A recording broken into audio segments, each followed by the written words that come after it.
Hello, friends. Lee Seacamp here. You're listening to No Small Endeavor. This is our unabridged interview with Hillary McBride.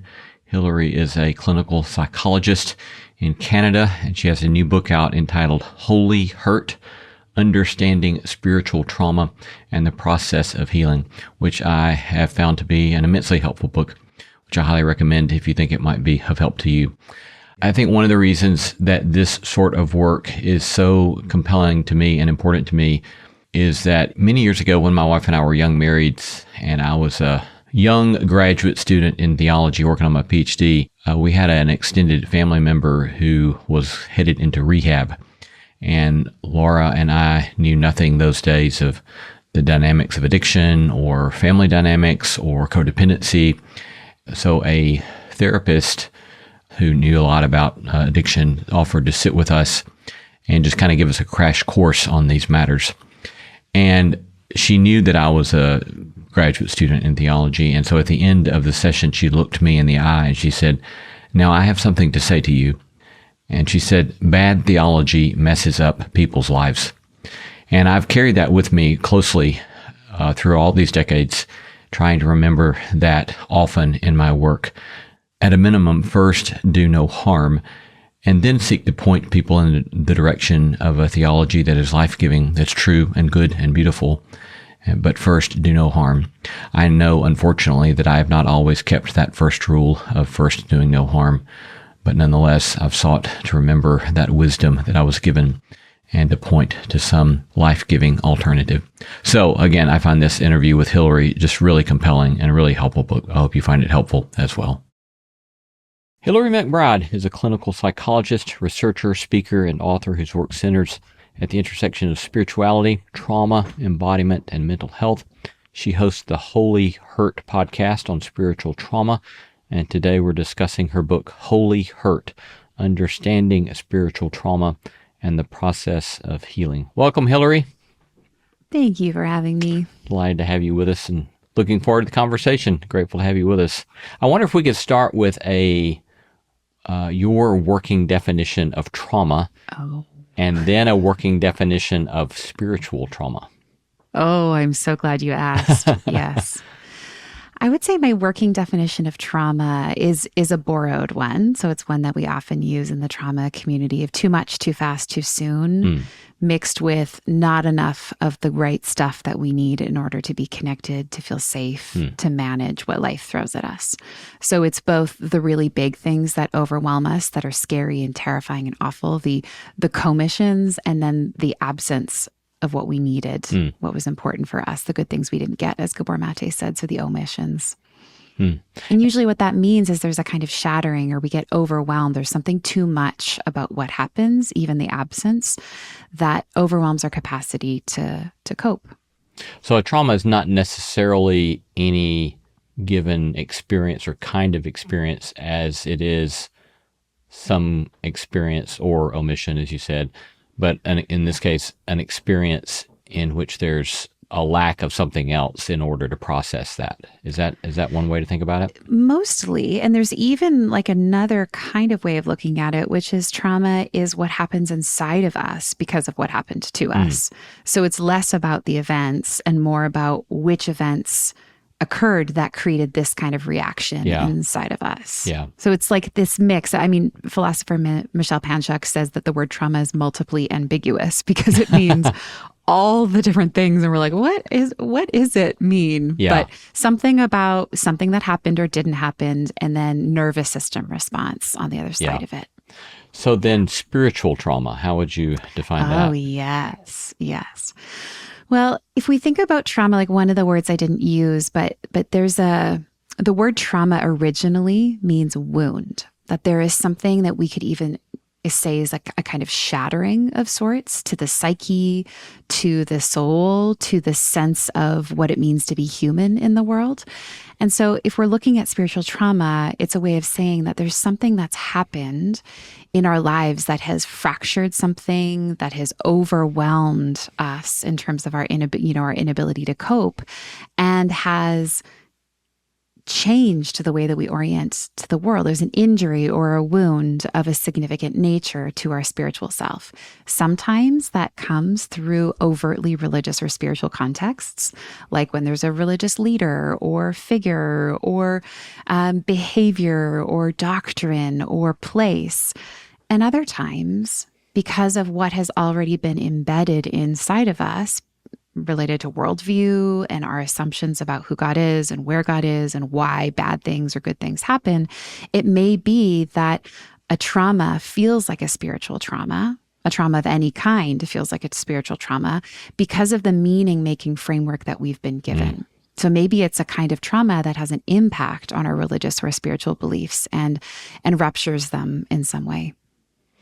Now, in this particular book, you state clearly at the beginning that you're going to avoid the use of any so-called religious language. And why did you think that's important in a book that's and I can note to readers that it's published by one of the well-known Christian publishing houses, and yet you're explicitly choosing not to use that kind of language. So talk us through that sort of decision. Yeah, so I'm a trauma specialist, and one of the things that is important to me in the work that I do is to privilege the survivor and privilege the vulnerability of the survivor and the place where the wound is. In particular, in religious and Christian contexts, when scripture or Christian language or religious language has been weaponized and used as a means of enacting trauma, I think it would be really hard for those readers to read a text and have me use some of the same passages or language that was part of the injury that they sustained, the abuse, the trauma. So as a way of almost being a-theological or a-religious, my privileging of the psychological, of the nervous system, of the theoretical, of the survivor is a way of saying, I'm not going to do to you what was done to you, even if well-meaning. I'm going to avoid some of those things that might feel too complicated or painful for you to read through to stay with the point that I'm trying to make. Yeah, this was very interesting to me because, my academic disciplines is theology, and yet I discovered, I'm talking 20 years ago or so, when I was going through a pretty difficult time in my own life. And I went through a season where I was working with therapy and I was doing some recovery work and so forth. And I was fascinated to realize how I often was triggered by anyone that had anything to say theologically. And it was just like, I do not want to hear it. I do not want to hear it. And it doesn't help me at all. And I need some other vocabulary, at least for this season of my life. To process what's happening to me. So I appreciated the way that you did that in the book myself. When we've been told that spirituality is transpersonal and it extends beyond space and religious language, or maybe even through our theological doctrine, we've been told God is everywhere and God is all places and all knowing, that there's really no place that we can go to escape that then. And it's kind of like the scene of the crime, if you will. Like, let's just say there was an assault on somebody and it happened in a back alleyway. I'm not going to say, hey, let's go talk about your assault in the back alleyway. Let's go, do you want to go hang out and meet up for tea and talk about how life is in the back alleyway? Our nervous systems are really good at coding and storing and integrating cues that are connected to what has felt dangerous for us. That's actually a very important function of our survival as a species. And so to be able to promise people, I'm not going to take you into the back alley. We're going to sit at home in the comfort of your home with your coziest things, and we're going to talk about why it's hard to go into the back alley. We're going to talk about why your body feels scared because of what happened in the back alley, but I'm not going to do to you what happened there, and I'm not going to make you go there and assume that it feels safe and easy and that you can even listen to what I'm saying if we're standing in the place where your body got traumatized. Yeah. So if you will indulge me on one theological matter here just a moment. Sure. So you say early in the book, use the metaphor of the body and a house. And you say, if my body is a house, then spiritual trauma means that my house is haunted and that God is the ghost. And when I read that, I think I hear what she's getting at, but I wonder if we could amend that sentence very slightly by putting scare quotes around the word God. Sure. Just to say that, but I don't know. How do you react to what I just suggested there? Well, the first thing is it's actually not my words. Those are the words of J.S. Park. Oh, okay. So I can't actually sorry, I missed contend that. with him. Yeah. No, that's okay. Yeah. J.S. Park is, he's using that as a way to call on the kind of supernatural Eastern interpretation of what it's like to experience spiritual trauma, particularly for those who live in Asian communities. So he would have way more to say about that than I would. But I think what I'm getting at, or what I'm hearing you get at, is maybe something about how we construct God, Yes. or something about who we perceive God to be may be in fact different than who God is, or maybe there's a way that God and the story about God has been part of the trauma and the weapon in a way that is more about people using God as opposed to who God is. Is that kind of where you're going with that? Precisely. Yes. Thank you. So let's dig into that just a little bit. Okay. But first, let me back up and ask. When you think about so-called spiritual trauma, what are some of the complexities entailed in what you mean by spiritual trauma that might not be in more generalized trauma? Yeah, there are a few. One of them primarily is the social reinforcement about the normalization of the trauma. So although that's not always the case, like let's just say someone's experienced clergy abuse, like a clergy sexual abuse. It was a single incident. They told someone in the community defended them and protected them and said, we're getting this leader out of here and they need treatment and this is not okay and they're being reported. Then maybe that person has spiritual trauma. I wouldn't be surprised, but they might also have a sense embedded in the memory of my spiritual community protected me, defended me. So that could be a scenario. More often than not, what happens in spiritually traumatizing and religiously abusive communities is that the normalization of the systemic thought and behavior and social context is so reinforced that everybody has the story inside of them, like, this is good, this is how it should be. I'm bad, I'm evil. And in fact, the more that people believe these things about themselves, the more that they're praised, lauded, celebrated, seen as mature, put into positions of leadership. And so what's strange about this particular phenomena is that there is so many people around each person saying, it's good to believe you're bad. It's good. The thing that happened to you is right. Oh no, you shouldn't question that. Don't question that. That's sinful.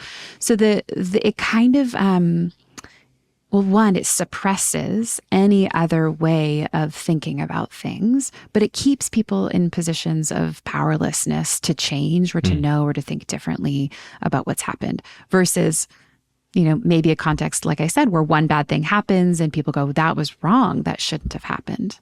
And in that way, it's not dissimilar from an abusive family, where if someone grows up in an abusive family and it feels like this is just the way things are and this is who we are and this is what is reality, it can be really hard to see differently or to feel like we deserve anything else or that this becomes the norm. Yeah. But it's just a very strange thing in spiritually traumatic contexts for people to also be told, this is good, this is what God wants. Yeah.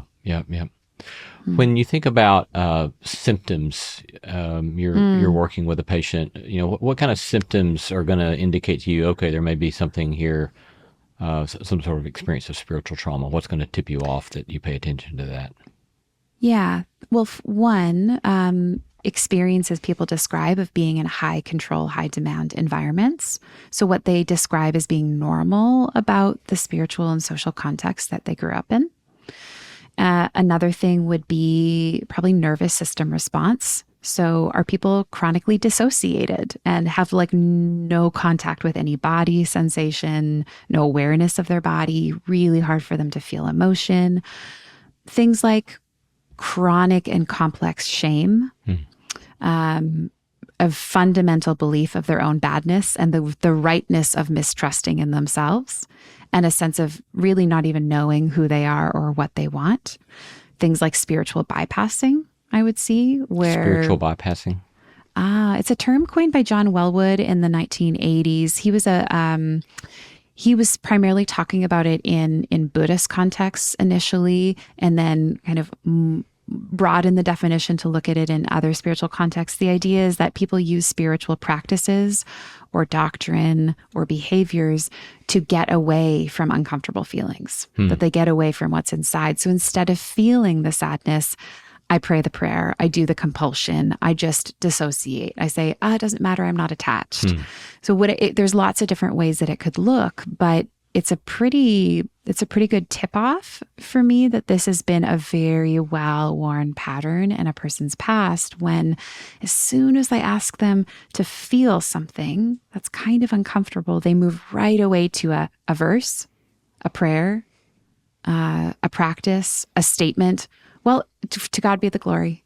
Oh, it's fine. Like, God uses all things for good, right? Some way of really trying to get away from and undermine the pain of the emotion. Yeah. Are there other particular things about a communal context or power dynamics that especially cause you concern when you note them? Let's say you're looking at some given faith community. I would assume that you are especially attuned to power dynamics or the way relationships work. What are you going to be? What's going to get your attention in a way that causes you concern? Yeah. So people are told that they can't trust themselves, and in particular that they need to trust an outsourced moral authority. So those dynamics together create this really, really problematic phenomena where if people are being told by trusted leaders, your heart will lead you astray, your heart is deceitful, you can't trust it, trust me instead, then it outsources power to people, and it makes it really hard to question authority or hold authority into accountability. So those two dynamics together, I think, are important. A colleague of mine, Dr. Preston Hill, will talk about spiritual gaslighting as well. So spiritual authorities saying to congregants or participants in the community, like, well, you can't trust yourself, and you're dangerous, and you can't really trust what's going on inside. And like, oh no, God didn't say that. I'll tell you what God said.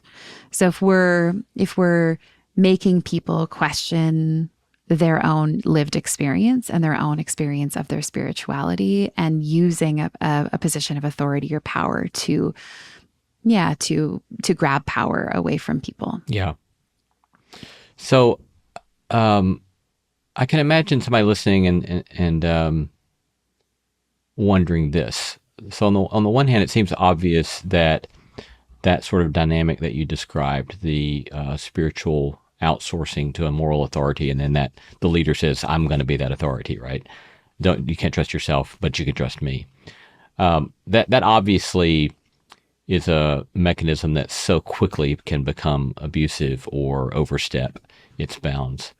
And yet at the same time, I mean, it does seem true, right, that it's a expected human experience that at various times in our lives we can trust our own intuitions better as we grow in the formation of our intuitions or of our moral sensibilities or our capacities. So how do you make a distinction between the sort of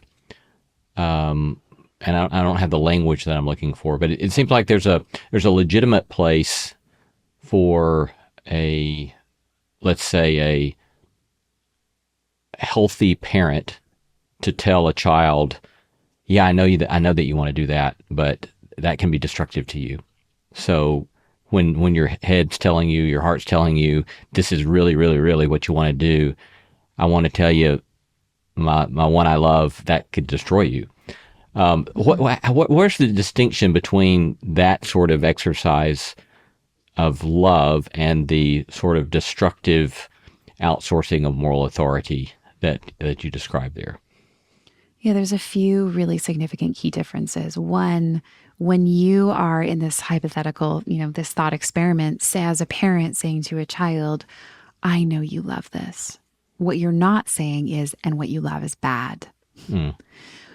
right? You're also saying, and here I'm going to tell you something about the consequences of that thing and pursuing that thing that are going to create outcomes that aren't healthy for you. So you're educating, you're empowering, you're educating, you're affirming the value of that place inside that wants and knows. Whereas in these authoritarian power structures where people are asking for people to hand them their moral reasoning, their sense of intuition, their spirituality, their compass, what people are usually saying is what's inside of you is bad and never trust it. And I'm going to tell you the way always, and don't ask questions. Do what I say. Yeah. And here's the reason. Yeah. Like you're going to suffer forever. So there's usually profound consequences that are also implicated in not obeying a leader. It's one of the ways that people can keep other people under control is you create a really, really scary thing that happens if they don't agree with you. And a good example of that would be hell, right? I'm going to tell you that you and everyone you love will suffer forever, permanently, in a way that is disconnected from all connection and all goodness and all love if you don't do what I say, which is really different than a parent saying to a kid, like, you're going to I know you want to eat all your Halloween candy. I'm actually going to, like, it's really hard to stop when you like it. And I know you're going to have a stomach ache and like, okay, like, I know you want to eat an extra piece, but here I'm going to tell you you're going to get a stomach ache and you did. Oh yeah, we talked about this, right? Yeah. Okay. Let's remember that next time. And candy and wanting candy isn't bad. Eating so much of it that you get sick doesn't feel good for you versus, and if you eat your Halloween candy, you will suffer forever. Yeah. And so do what I say. Right. You will go to hell for eating that candy. You will go to hell, yeah. Right? Yeah. Yeah, it's like hell is a really interesting thing to bring into the conversation because it's used as the ultimate coercive tool. It's used as the strategy to create compliance amongst people because you create the most awful construct of what anyone could ever encounter and you say, do what I tell or this happens, it's going to be pretty motivating for people who don't want that thing to happen, especially if they've also been told that the leader would never lie to you and hell is real and right, all of the things. Right. Well, and the ways in which that construct of hell can then be hung on so many things and the way it can become so dominating. I mean, I'm embarrassed to tell this story, but I think it speaks to the way in which the mechanism of hell operated in such a weighty fashion on me as a boy. Because, and you know, I don't think I've ever told this story on the show, so there's some listeners who are going to just roll their eyes, but you know, it was my experience. I remember one time when I was probably 16 and I was late for curfew, and I was driving down Alabama country road, and the speed limit was 55, and I looked down and I was going 57, and because I was, you know, running late, or maybe I was going 60, I don't know, it was, you know, 5 miles per hour, whatever over the speed limit. Yeah. And the first thought that went through my mind was, Lee, you better slow down, because if you had a wreck and got killed, 5 miles an hour is not worth an eternity in hell. And of course, at this point I look back and that is insane. But it says a lot, I think, about the way in which this whole system of rightness and self-righteousness and sort of moral striving and the way hell was always hung over it all weighed so heavily upon me. And so, and another story that I'm just reminded of as you're talking about that, I remember when I was doing my PhD in theology, one day in a seminar class, I think we were talking about Augustine, I think, and the professor asked, there were about 8 or 10 of us in the room, and the professor asked, how many of you growing up lived in some sort of lived fear of hell? And only 2 or 3 of us raised our hand. I was one of them. Only 2 or 3 of us raised our hand. And I was really taken, I thought, what? There's only 2 or 3 of us? What's wrong with you people? But yeah, I think that certainly much of my experience has been kind of, among other things, working through the way in which that sort of fear was so dominant in my childhood experience. Yes. And that, I didn't add it to my previous list, but the fear of death, right? Death anxiety, as it's shaped by, I think, the construct of hell, is another thing that lives right under the radar for the average person in North America, whether they claim to have a religious identity in the present. The construct of hell and the fear of it can persist for people long after they deconstruct, if they were exposed to that idea as a child, because it is such a scary thing to be separated from everyone you love for eternity and to suffer perpetually. Yeah. So this is another marker of spiritual trauma, is fear of hell or death anxiety, which, overlap very well. Yeah. So all this goes back to the reason that I wanted to put scare quotes around the word God in that quote a moment ago, because I think that in my experience, I spent years of my life studying theology, and I know that there's some really beautiful, life-giving, joyous, glorious works of theology, and there's a lot of awful theology that creates deep anxiety, all sorts of turmoil, and is death-dealing. And so I'm always very cautious when someone wants to use the word God, or they'll say things like, God's will is, or God says. And I always think, well, hang on just a second, right? Because there is no way anyone is going to say that unless it's being mediated through their own subjective interpretation and their own subjective experience. So I don't want somebody speaking for God that way. But I don't know, thoughts on that, reaction to that? I think it's essential that we're always reminding ourselves that there is a hermeneutic between God and the story we tell about God that is largely shaped by our own lived experience and embodied reality. Yeah. I think someone was telling me recently, you might know about this too, about John Calvin having profound anxiety. Profound anxiety, no, I did not know and developing so many of his his theological arguments in response to managing his anxiety, which would make sense, right? If we're feeling wildly out of control, what might we do to try to manage that if no one's ever given us a strategy to be with where the fear is coming from? Right. We're going to try to do whatever we can to control or clamp down on that. Yeah. And if we can do that intellectually in a way that takes us out of how scary it feels in our body, I'm not saying it's a good idea, but as a psychologist, I totally get it. Coming up with the kinds of rigid theologies that he created is not that different than the person who has a profound anxiety and then tries to do everything right or has compulsions of certain sorts. But the point is that so much of what we think about God is a reflection of our embodied reality. And anytime we forget that we are bodies that shape our interpretations, then we forget that there is so much more of what is happening inside of us projected onto our ideas than there is the reality of the thing that happened. Yeah. It's pretty easy to get into social constructivism here and to talk about maybe there isn't an essence of an experience or of a phenomena itself, because there's so everything is layered with so much of our projection and interpretation. Yeah. Well, this is one paragraph that I particularly drew out here. It begins, where I start to wince, this is you speaking, where I start to wince is when faith communities ascribe to God our own defense mechanisms. And then you go on and give a number of examples. But the last one in the paragraph is, we stoke in people an inner critic and tell them it's the voice of God, which I think is just a brilliant insight, right? Is that we can, as a community, we can cultivate these sort of inner reactions of anxiety or whatever the case may be, and then say, well, that's God, and it maybe have nothing to do with God. It may be the sorts of compulsions or the obsessions of a community that are death-dealing. So I found that super helpful. But any further commentary on that?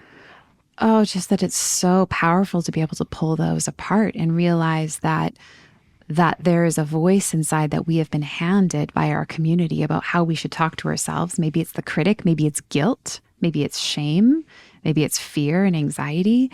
And we've been told it's God's voice or the Holy Spirit. I mean, I can't tell you how many times I've had people come through my office saying, I'm chronically anxious, but It's just me being convicted by the Spirit about all the bad that I've done in the world. And so this anxiety is good, and it's from God to try to keep me in alignment with the way that I should live. And my thinking is, no, you have an anxiety disorder, and your faith community really let you down and told you it was good that you were suffering. So now not only do you have the anxiety disorder, but you're probably going to have a hard time getting treatment for something that you actually want to be there, because it keeps in place this idea that you're bad and that this is helping you not be so bad. Yeah.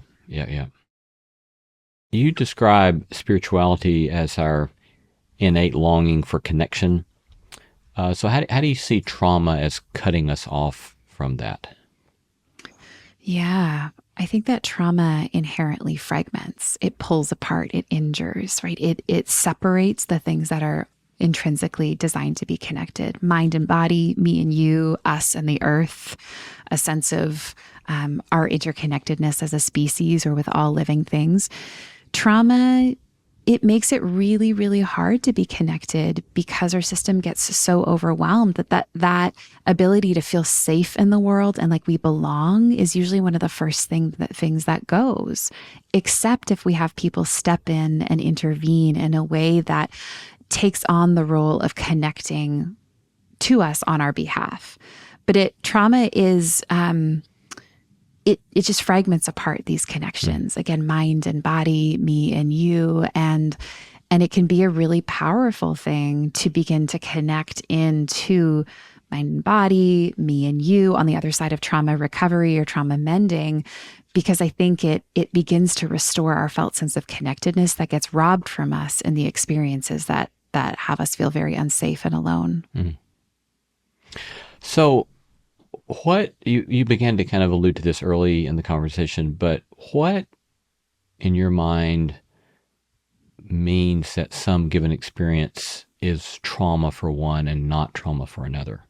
Or to put it otherwise, I don't remember who this was, somebody in the positive psychology field I was reading a few years ago, but they were making the case that what for some leads to PTSD, for other leads to what they were calling post-traumatic growth. And that, as I understood their argument, that there are within a person the possibility of certain skills or other kind of markers of mental health that make it possible for them to navigate something very difficult, a real crisis, but something that's difficult, but it doesn't have to lead necessarily to post-traumatic stress disorder. What's your take on that? Yes. Well, what the research literature says about that is a few things. One is pre, peri, and post-traumatic factors. So pre-traumatic factors are, how old are you? What's your gender? What life experience do you have? You can imagine a kid who goes through a parental divorce situation and they're 3 years old and their entire world feels like it's getting ripped apart. They don't have the same kind of internalized resources as maybe a 35-year-old whose parents are getting divorced. And you go, okay, this is really hard, but I know where to turn and I know the truth about who I am. And I have all of these embedded memories of feeling loved. Like that's a very simple and maybe common example for that we can extrapolate to other kinds of trauma. Like, how old are you? What internalized resources do you have? And if you're younger or of a certain sex or gender, or if you are within a certain visible minority, if you what life experiences have you had that tell you that you're loved and safe and that you'll be held in the midst of really hard things? Peri-traumatic factors are, how long did it last? Was it an accident, an earthquake, or was it inflicted by a person or people? And who are those people? Are those people who should have taken care of you? Or are those random strangers? So those are peri-traumatic factors. And very specifically, did you dissociate during the experience? Was it so overwhelming that you actually left awareness of your body as a means of surviving? Third factor is post-traumatic factors, which I think is really salient in this conversation, because one of the most significant predictors of if a trauma becomes a trauma in terms of how it lives in the body is, how does the community or how does your relational web respond to the thing that happened to you? Do you have places you can go and be believed? Or is everyone saying, oh, it's good that it happened. This is God teaching you how to grow. There's a lesson here to join in Christ's suffering, right? Or whatever the story is. So do you have a family doctor who you can tell about what happened if it was a single incident event? Do you have people who say, I believe you, I want to know, I want to walk through this with you. That must have been so hard. Tell me more about it. Or are you left to be all alone because you know people are just going to say, well, you wanted it, didn't you?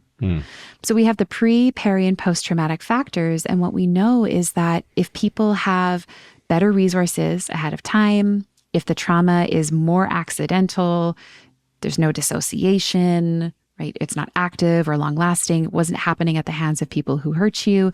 And if after people came to your rescue effectively to support you, you have a better chance of doing some more meaning-making, of growing, of getting some insight from it, of struggling and suffering, but suffering through. And what we often say with trauma is not suffering. Trauma is the inability to suffer. It is so big that it overwhelms our ability to suffer. And why spiritual trauma is so distinct from other kinds of single incident trauma is it's usually complex, which means that trauma is not happening one event. It's not a car accident with a clear beginning, middle, and end. It is a lifetime. It's a community. It's a series of events that happen even projected into the future, into eternity. It is constant. It's being reinforced at so many different angles and in so many ways. So people are more likely to have post-traumatic growth if it's a single incident, but most spiritual trauma is not a single incident. It's a lifetime of traumas, which we would call complex trauma, which begins to shape personality. It begins to become the fabric of how a person lives in the world, as opposed to, a fully organized, developed, secure sense of self, a bad thing, and then recovery on the other side. I know for me as well, in processing some of my childhood stuff that I didn't know how to process well as I got older, from my childhood church experiences. For a long time, I've been able to look back and realize that once I got exposure to more sane, rational, theological teaching in college and then in seminary, I was able very quickly to discard a lot of that from my childhood intellectually. But what was remarkable to me is that then I realized even in my early mid 40s, I was still processing that stuff emotionally. And in some ways, even still process it emotionally, even more recently. And that there's something about the way it gets in us, that it just has such a long tail, even though I don't know, I'm not a neuroscientist or brain scientist, but the way I think about it, even though my prefrontal cortex can say that stuff's irrational, you don't have to worry about that stuff. There's something about, there's some part of me in which there's still this anxiety or this deep sadness or grief that I need to do about a lot of that kind of stuff. But I don't know, commentary on that? Of course. Well, there's actually I would say an emerging finding, probably within the last 5 years, within the religious de-identification research literature, particularly a scholar named Daryl Tongren, who's really leading a lot of this work with his team and colleagues. And it's called the religious residue hypothesis. So my colleague who I'd mentioned earlier, Dr. Preston Hill, says religion is sticky. Right? When we have these deeply embedded beliefs that we are reinforcing, that have big consequences to us disagreeing with or doing anything different with, there's a fear component and there's a social belonging component. When those things happen at a really early age, they get baked in so deep that they actually shape the structure of our brain. They shape the structure of our personality, our anatomical, like I said, our anatomical structures. That's really how development of our brain and neural workings happens, is through developmental experiences and then experiences over time. We actually see the function and the structure of our brain take place. So what we know with religious residue hypothesis is that people are are disagreeing with theological beliefs, but are still carrying the felt and behavioral imprint of those beliefs. And a good example of that would be a person who says, I don't believe in the devil, but man, at night I'm scared of hell. I am scared of hell. Or people who bow to pray before a meal and they're like, who am I praying to? Right? But maybe there's even that sense of, I want, it feels right. It feels right to bow my head and pause for a moment. But like, what the heck am I doing? And who is like where, and who is this idea and these words going to? Or maybe people who say, like, I don't believe that purity culture and high control of sexuality is good or right, but I feel really guilty when I masturbate or when I have a sexual experience with a new partner, and I'm not in church or I'm not in purity culture, but people will have panic attacks, will have fear, will have intrusive thoughts related to sexual experiences that linger from a purity culture context that they don't agree with anymore. And so that's religious residue, that our brain-body system is telling the story of who we've been and where we've come from. And as much as we'd like to admit, or as much as we maybe have a hard time admitting, those places inside of us are still within us. And for people who are doing this work of deconstructing and de-identifying and sorting through religious trauma, it is a very difficult thing to live with. The imprint of these past experiences that hurt us still that are really here in our brain-body system to this day. Maybe even people who say, I love my gay and my queer community.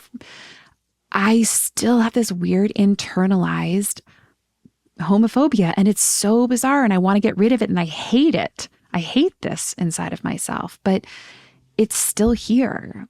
And it's the truth of what it's like to grow up in any context, whether it's family or cultural or religious, that where we come from has shaped us in some way.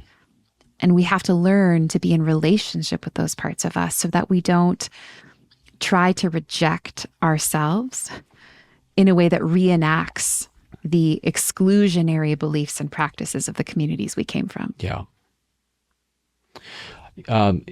You've written some about your own experience and some of a childhood experience, or not, as I recollect, not a personal abuse experience in your home church, but a pastoral leader who was abusive in your home church context. And then the way some perfectionisms also came up in you, and the ways some of the negative impacts that had upon you. But to whatever degree you would like to share, how does some of your own personal experience inform the work that you were doing? Yeah. I don't know if there's any work that I do with heart and meaning that doesn't connect to me in some way. Yeah. We always say in the academic world, research is me search. Yep. And so on some level, we're all trying to work our stuff out. Yeah. And I really care deeply about spiritual trauma, and I cared deeply at first because my patients were telling me that this was painful for them and unresolved, and there weren't resources. And it wasn't actually until I started to do the research for the podcast and then for the book that I thought, oh my gosh, there's way more here than I even knew. And so I think it's kind of funny and backwards for me, my story of, it's like the insight that I had about caring came before the insight that I had about it being personally meaningful. Like I could kind of tell you in this abstracted way.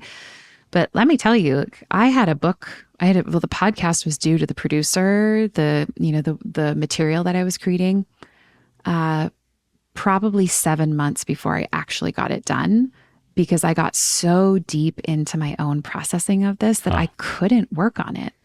And the truth is, like, most of the things that are difficult for me or that I'm still actively working through aren't in the book, because that doesn't feel fair to my process.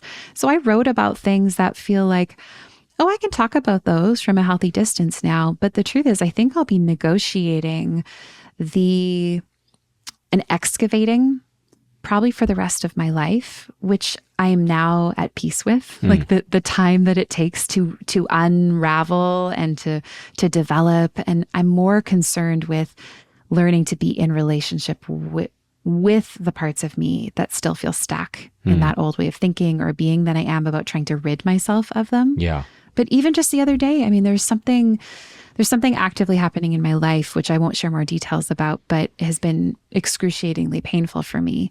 And the thought that has come up as this painful thing has been going on and on and on and on is, wait, did I do something to cause this? And I remember saying I've said that to friends, I've said that to my husband, I've talked about it in therapy, and people have said back to me, like, of course you didn't, but can you see how your propensity to ask yourself if you caused it is a leftover of the spiritual trauma of the context that said if bad things happen, it's because you sinned. Now, I don't have that language for myself anymore, but it's like the seeds of that are there. Because so many of us are handed these very like thin views of suffering that give us from a very early age the framework. If something bad happens, you're either being taught a lesson or you've done something bad. Yeah. And so I can feel that even now, recognizing I have to walk myself back from it and just say, no, sometimes painful things that are out of your control are just painful because they're painful. Yeah. And we try so hard to make meaning to get away from how painful it is. Right. And yet what we really need to do is just feel the pain of it. Yeah. So let's shift and talk a little bit about the body and somatic experience. We interviewed Peter Levine a year or two ago, and I was fascinated with this research study that he shared, where he was talking about, I forget all the specifics, but it was some sort of research study done with mice, and that they were exposed to the scent of cherry blossoms, I think it was. Oh, yes. And then when they exposed them to that scent, they shocked them such that they grew anxious and defecated. And then they bred the mice, and they found out that 6 generations later, you could still expose those great-great-great-grandchildren or whatever of the original generation to the scent of cherry blossoms, and they would grow anxious and defecate on themselves. And I just found this so fascinating, because I think that there's a sort of, it seems to me that we know so little about this, at least on a more popular level, that there's still in me a part that's like, really? Do we really carry trauma in our body? And I think that sort of research certainly got my attention. But I don't know, tell us more about the way you're seeing this and what the research is telling us and teaching us and what you've learned about that.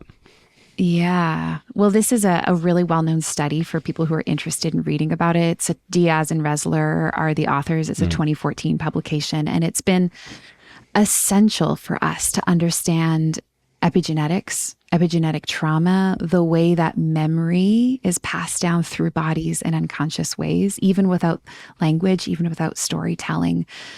And I think what it does is it allows us to see that there is something of our body, one, that is telling a story. And that's kind of a new idea. If we have been taught that our body is just an object to manage or control, to see, oh, our body is telling a story. And 2, our body might be telling a story about society, about relationships, about ancestry, about survival, that there is something of bodies that actually is essential for our felt sense of connection to each other and the way that we survive in community. So that study, I love coming back to it over and over because it, again, speaks to the intelligence of bodies. And what does that actually look like? Well, we can speculate because, again, this was a study with rodents and not with people. Although Rachel Yehuda is a scholar who's looked at intergenerational trauma and epigenetic trauma with Holocaust survivors and their descendants to have similar phenomena when descendants of Holocaust survivors smell certain smells, that they have distress reactions that descendants of non-Holocaust survivors don't have, which, again, signals something about the olfactory pathway, how smell is really essential for us in terms of survival, but how we pass memory even without words. But what this speculatively looks like for us is perhaps our sense of activation in a certain moment, maybe being meaningful in a way that extends beyond our lifetime. Maybe it's something that our body is telling us about how people in our past learned to survive or what was scary for them. It may be that for some people, walking down the street they all of a sudden start to panic and they have no clue why. And instead of saying, what's wrong with me? My body is out of control. What if we were able to say, I wonder if my body is telling the memory for me, or is reminding me that something happening in my environment that I'm sensing or experiencing in some way was scary in the past. And instead of shaming myself or blaming myself or disavowing the body or subduing the body, what if I was able to say, oh, hey, body, you're safe now. Like that was a long time ago and we're safe. Because there is such a thing in terms of epigenetics of switching genes off.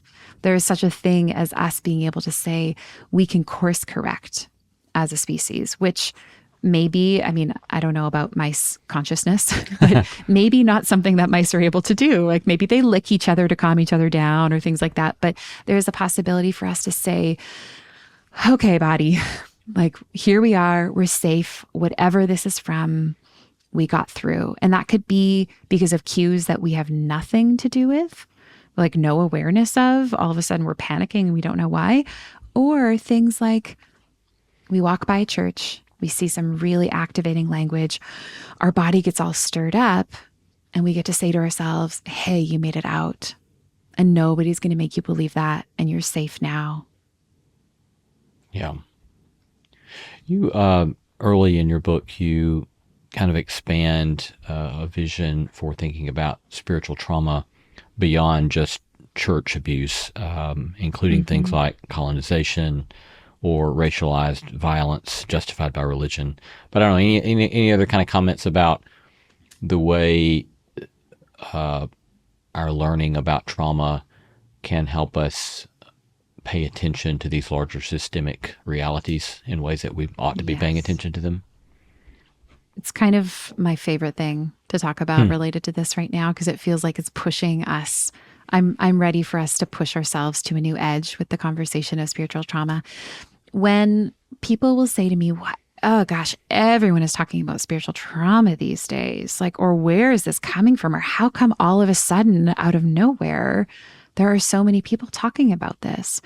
And it's a very Eurocentric, white-centric way of looking at spiritual trauma, because Indigenous populations have been talking about spiritual trauma since first contact on Turtle Island. The fact that we call this North America and not Turtle Island and the fact that there's colonization and that we are not under Indigenous governance and rule, and that the church is involved in that through the doctrine of discovery. I mean, all of these are imprints of or legacy of spiritual trauma. So I think it's important to recognize that this has been going on a long time, and it may just be that Westernized and white contexts are new to the conversation that has been happening for a long time. And we can learn something of sustainable ways of living. We can learn something about repair and reconciliation on a large scale when we remind ourselves this problem has been going on a long time. And there are people who've been working on resolving and mending and sorting for much longer than we have been in this conversation. And it's a really important thing to see that our perspective of spiritual trauma also needs to extend beyond how have I individually been hurt to how have I been a part of hurting others. And that conversation can be very overwhelming if we have a deeply held core belief that we are bad and broken. Because it's easy for us to move into a shame spiral or into collapse or into like the frozenness of, well, I can't do anything and I'm just bad and I can't, right? Or moving really quick into trying to solve the problem on our own. Like there's a gentleman in the book whose work I include significantly because it's so important on this topic, Mark Charles. He's one of the co-authors of the book Unsettling Truths, which is looking at the origin of the doctrine of discovery and how it's shaped what we understand as America and North America to this day. But what's really interesting about the stories he tells, if you listen to his work and engage with his work, is he'll say he'll go do this talk. He's an Indigenous man and a pastor. He'll go talk about reconciliation and the doctrine of discovery and lament, like what do we need to do to repair? And he'll say there'll often be a single person who comes up after and says like, I'm so sorry, and looks grief stricken and I'm bad and will, try to wash his feet and try to make it right. And he will regularly remind people, to think that you can solve a systemic problem individually is an artifact of spiritual trauma. To think that you can do it on your own, that there's even such a thing as an individual, means the roots of how deep this goes are way beyond what we can even conceptualize at this point. We can't solve systemic problems individually in totality. But what we can do is say, how can I be a part of looking at this? How can I be a part of change? How can I be a part of seeing how deep this goes in me and in these systems, and doing the little bits that I can over time to shift things in a different direction? And it is very hard to have the capacity to do that if we believe that we're deeply bad. Yeah. So I remind people regularly, some of the best work that you can do in service of changing systems is actually begin to turn towards the places of hate inside, the judgment inside, the trauma inside, and learn to love those places, or let them be loved.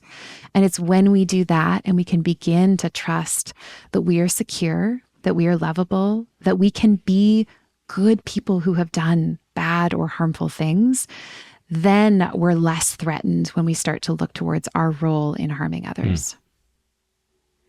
That's just remarkable. This week, I was talking to a friend who has experienced some serious abuse, serious transgressive experiences that she had as a child. And she'd done a lot of work around that, and then I was sharing some of my own experience with therapy and so forth, and work I've had to do. And then she said, "Do you ever feel like doing this kind of work is indulgent?" And that particular word indulgent struck me because I have another friend who has asked me that very same question, using the language of, "Do you feel like doing therapy is self-indulgent?" And I gave her my answer, but I would wonder how would you respond to somebody who asked that question?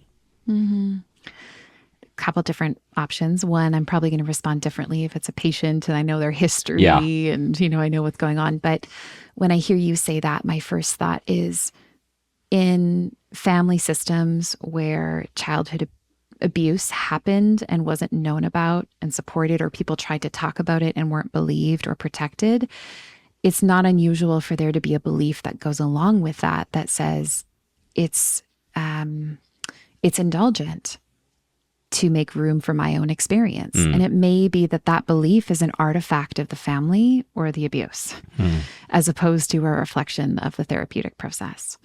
So it may be for people who were never given room to look at what's inside of them and feel and actually have the attention of an adult on their most vulnerable places. They might have no way to make meaning of it. And the only strategy is to say, like, this is too much. Like, I shouldn't have this. I'm not entitled to this kind of care because I never had it before. But another way of looking at it is, I think some therapy, when it doesn't return us to our communities and doesn't empower us to move, at least eventually or in some way, into connection with others, can keep us oriented towards ourselves. I don't think that there's ever any healing that happens individually or just for the good of the person. I think that when healing happens, it changes, like, naturally, very naturally, the way that we relate to others in the world. And if we can see that the way that we are with ourselves changes the way that we are with others, maybe it seems like a slow trickle-out effect, but there is something good that happens in the world when we learn to be more kind and loving, even if it starts with what's inside of us. And if our therapy isn't helping us show up in the world in a way that brings us into relationship or feels a sense of meaning or purpose or connection, even later down the line, like, I work with really complex trauma and really complex cases where, I will tell you, if someone comes in, I'm not saying, "And how are you going to heal the world with the work that we did?" Like, that is, like, not a question that I am bringing up early on. But even the developer, or the kind of the first person to initiate a definition of complex trauma, Dr. Judith Herman, who's a psychiatrist and is a pioneer in the field of trauma studies, had said that one of the final phases of recovery from trauma and complex trauma is, okay, what do we do with all of this now? And I think sometimes what we do with it is, oh gosh, I'm just going to let my heart break for the people in my life who've suffered, and I'm not going to silence them. And sometimes it's more indifferent than that. But I do think that the natural process of healing takes us into connection with the world, which brings us very nicely back to that definition of spirituality, which has me think that therapy, when done well, healing, when done well, is a spiritual endeavor that brings us into connection. And that relates to your, near the end, where you say that you see grief as a form of hope. So unpack that a little bit for us. Mm-hmm. Grief is a way that we get to look back on what happened to us and what happened in general and feel the impact of it and feel the truth of the awfulness. And that is really the birthplace of so much new happening.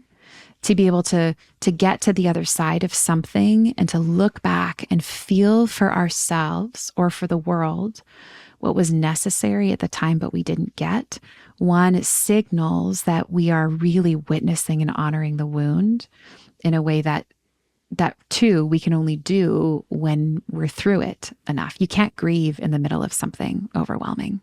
We're too disconnected from that source of pain. But grief allows us to recognize the full impact. And it's when we do that we're already enough on the other side and the birthplace of something new coming through. Mm. So as we do move toward a close here, point us towards what you see as a kind of standard, if there is such a one, process of moving towards healing. What might that entail? If somebody is listening and they say, I think I have this sort of reality that I've not addressed in my own life, what kind of next steps, and then what might the process look like as they seek to address these things? Yeah.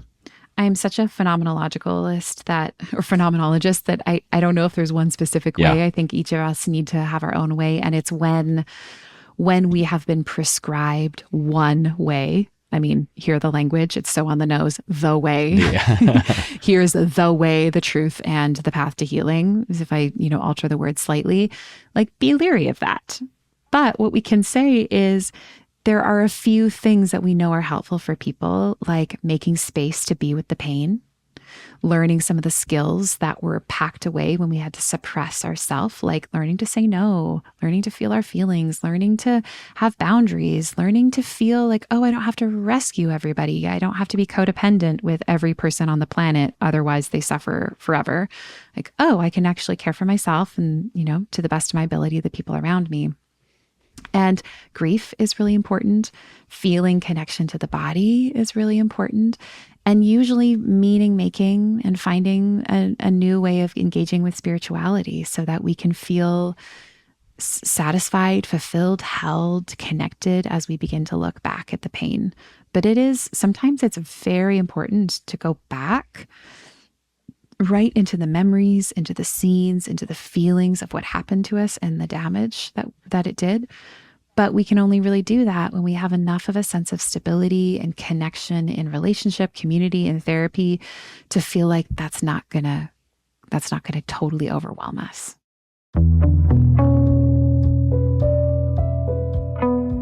Been talking to Hillary McBride, clinical psychologist, researcher, and author, discussing her book, Holy Hurt, Understanding Spiritual Trauma and the Process of Healing. Hillary, thanks so much for the wonderful conversation and for your beautiful work you're doing in the world. Thank you so much. Thank you for having me, for reading, and thank you everyone for listening. It feels so good to have been with you.